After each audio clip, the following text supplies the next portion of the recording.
दोस्तों, आज की कहानी है नाजों से पली इकलौती बेटी जब अपने पिता की इज्जत मिट्टी में मिला दी। कहानी पसंद आए तो वीडियो को लाइक और सब्सक्राइब जरूर करना। शाम का सुरमुई अंधेरा फैलने लगा था। खामोशी की आगोश में पार्क सिमटने लगा था।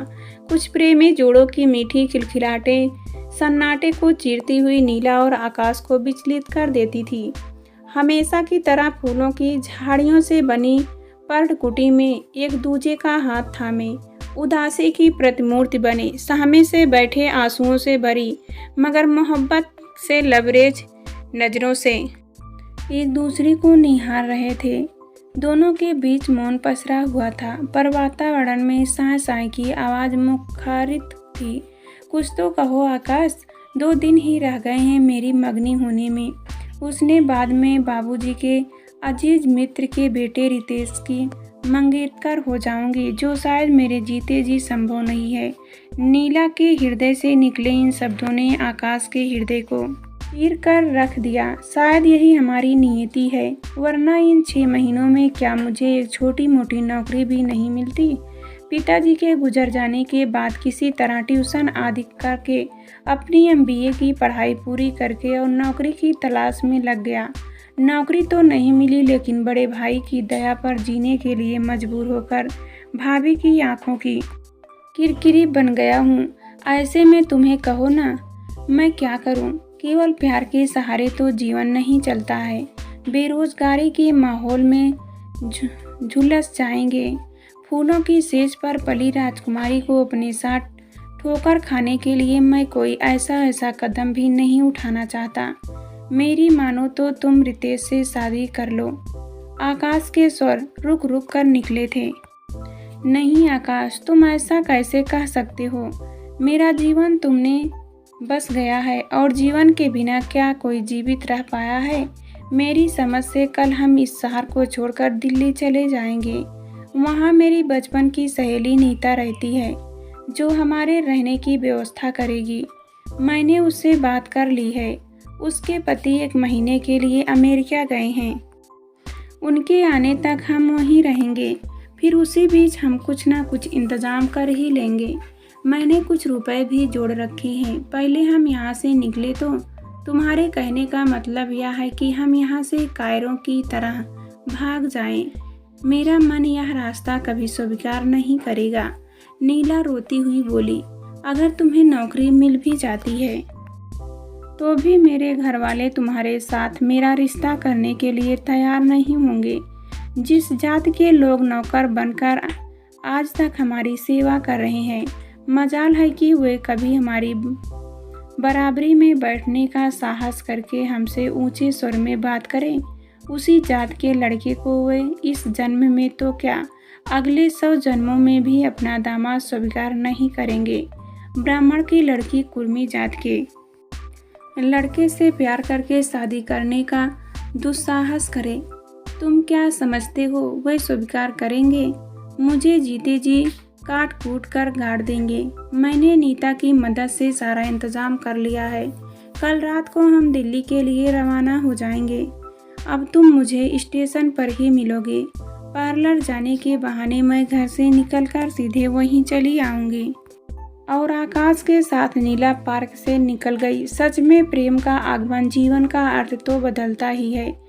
नाते रिश्तों के तमाम बंधनों से मुक्त भी कर देता है। दूसरे दिन अपने आकाश के साथ नीला ने माँ के नाम संदेश छोड़ते हुए बचपन की दहलीज छोड़ दी। संदेश यूँ था, मेरे प्यार को किसी तरह आप लोग अपनाते नहीं, और मैं आपकी पसंद को जीते जी स्वीकृत नहीं करती। मेरे समक्ष यही विकल्प था कि हम कहीं दूर जाकर अपने सपनों में रंग भरते हुए दुनिया बसा ले।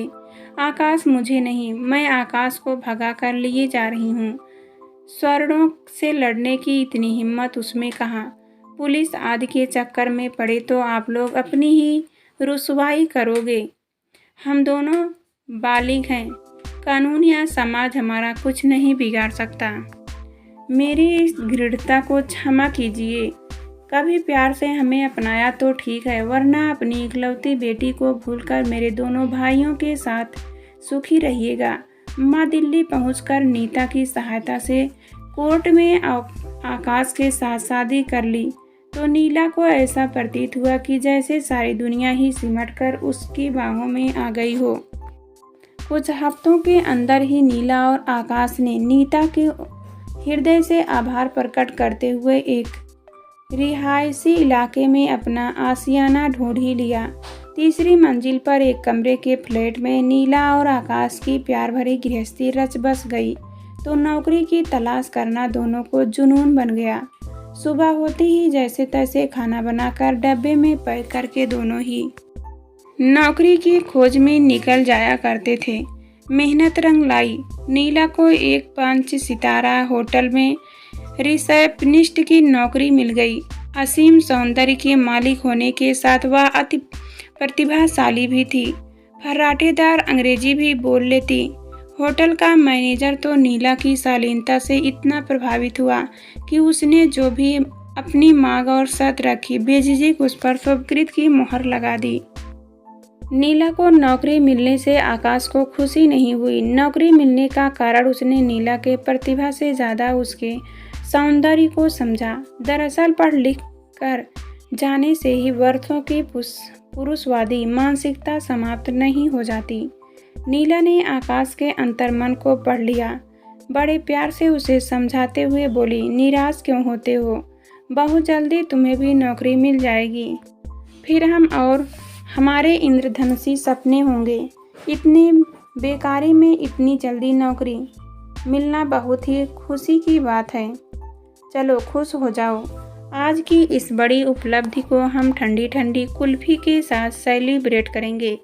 आरंभ में नीला आकाश के साथ ही घर से निकल जाया करती थी। वह होटल की राह मुड़ जाती थी और आकाश दूसरी राह की ओर। वह नौकरी की तलाश में जी तोड़ मेहनत कर रहा था। ऐसे ही कसम कस के दिन पंख लगाकर उड़ते रहे पर आकाश को कोई नौकरी नहीं मिली। आशा के साथ हर दिन सूर्योदय होता और निराशा के साथ अस्त हो जाता। घर बाहर की जिम्मेदारियों के बोझ तले नीला की जवानी कुम्हलाई जा रही थी। फूल से भी कोमल नीला का वज्र से भी कठोर हो गई थी। जानबूझकर सब कुछ ओढ़ा गया था। फिर किसकी शिकवा शिकायत की जाती, पर आकाश की वेदना को नीला निराशा व उदासी भरी आंखों से ही सहला दिया करती थी। टूटन दोनों ओर थी जिसे अनछुई छुअन से ही दोनों बांटते जी रहे थे। सिर्फ नीला की तनख्वाह से गृहस्थी के खर्च पूरे नहीं हो पा रहे थे। नीला के बदन से एक एक करके सारे जेवर गायब हो रहे थे, जिसका मलाल आकाश को भी था, पर अपनी बेकारी में कर ही क्या सकता था। गृहस्थी के पहिए तले दोनों के अरमान दम तोड़ रहे थे। सारे इंद्रधनुषी सपने लुप्त हो चुके थे। तसल्ली के लिए दोनों के होठों पर छिटकी हुई थकी मुस्कान निराशा के गहन अंधेरे को चीर अंतरंग उमंग बनकर उन्हें परिस्थितियों से लड़ने की शक्ति दे रही थी। नीता के पति ने आकाश को किसी फैक्ट्री में 10,000 रुपये प्रतिमाह की तनख्वाह पर नौकरी दिला दी, जो इतनी महंगाई और दिल्ली जैसे शहर में पर्याप्त तो नहीं थी, पर डूबते जहाज को एक तिनके का सहारा जैसा जरूर मिल गया था। उन दोनों की खुशियों का ठिकाना ही नहीं था। जैसे तैसे डूबते उतरते उनकी गृहस्थी की नया आगे बढ़ रही थी। मकान मालकिन से नीला की घनिष्ठता दिनों दिन गहराती जा रही थी। अपने दुख सुख को नीला निसंकोच उनसे साझा करती थी। वे भी हर प्रकार की सहायता के लिए तत्पर रहती थी। उनका बस चलता तो वे उनके किराए की रकम भी ना लेती, लेकिन उनके पति पक्के बिजनेसमैन थे। नौकरी करने के साथ आकाश अच्छी और ऊंची तनख्वाह वाली नौकरी तलाश करता रहा, जो उतना आसान नहीं था जितना उसने सोच रखा था। इधर नीला भी होटल से थक कर चूर लौटती थी। लंच और डिनर तो वह होटल में ही ले लिया करती। घर आकर कुछ भी करने की स्थिति में नहीं रहती थी। नीला आकर रात का खाना बनाएगी, इस आशा में आकाश बैठा रहता था। मैं बहुत थक गई हूँ, कुछ भी करने की हिम्मत नहीं है। प्लीज़ आकाश, कुछ भी अपने लिए बना लो।